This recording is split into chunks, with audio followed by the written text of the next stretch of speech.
చేసుకుని అక్కడ నుంచుని వచ్చిన విఐపీలందరికీ నమస్కారం పెట్టి ఆహ్వానిస్తారు. వాళ్ళందరికి ప్రసాదాలు దగ్గరుండి చూసుకుంటారు L3 బ్రేక్ దాకా కూడా. ఒక్కోసారి బాగా చిరాగ్గా ఉంటే L1 లో వెళ్ళిపోతారు, లేదా L2. బట్ ఖచ్చితంగా అక్కడ అందరికి నమస్కారం పెట్టి ఓసారి ఆ విఐపీలకు సంబంధించి చూసుకుని వెళ్ళడము, వెళ్ళేటప్పుడు ఆ క్యూ లైన్ల దగ్గర చూసుకుని వెళ్ళడం నడిచేది ఆ రోజు. ఆ సిస్టమ్ ధర్మారెడ్డి టైంలో ఏం చేశాడు,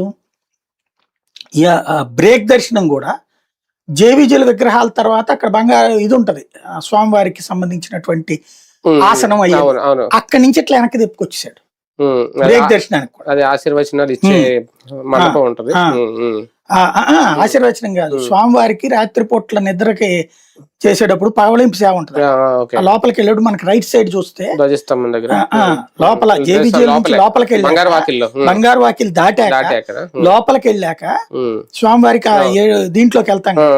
ఆ వెళ్ళినప్పుడు రైట్ సైడ్ స్వామివారికి సంబంధించిన పడక అది ఉంటది, రోజు పవళింపు సేవ జరుగుతుంది అక్కడ. రాత్రికి అంతా ఆయనకి ఆస్థానం అంటారు.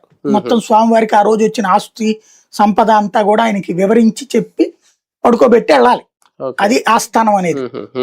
అక్కడ దాకా అక్కడి నుంచి ఇటు పంపించేశారు వెనక్కి. ఏది బ్రేక్ దర్శనాన్ని ఓన్లీ శ్రీవాణి వాళ్ళకి లేదా ఆ ఎమ్మెల్యేలో మంత్రులు ఒరిజినల్ గా వచ్చే వాళ్ళకి మాత్రమే ఆ గర్భగుడి ముందు నుంచి, అది కూడా ఇవన్నీ తీసేశారు, హారతలు తీర్థాలు ఇవన్నీ కూడా తీసేశారు. దాని మీద అమ్మలక్కల్ని తిట్టుకున్నారు వైసీపీ వాళ్ళు, మన ప్రభుత్వం ఉండి మనకు ఇది పోయింది అనేది. ఎందుకంటే అంతకుముందు తెలుసు వీళ్ళందరికీ. అట్లాంటిది అతను ఏంటి, ఎక్కువ మంది భక్తులు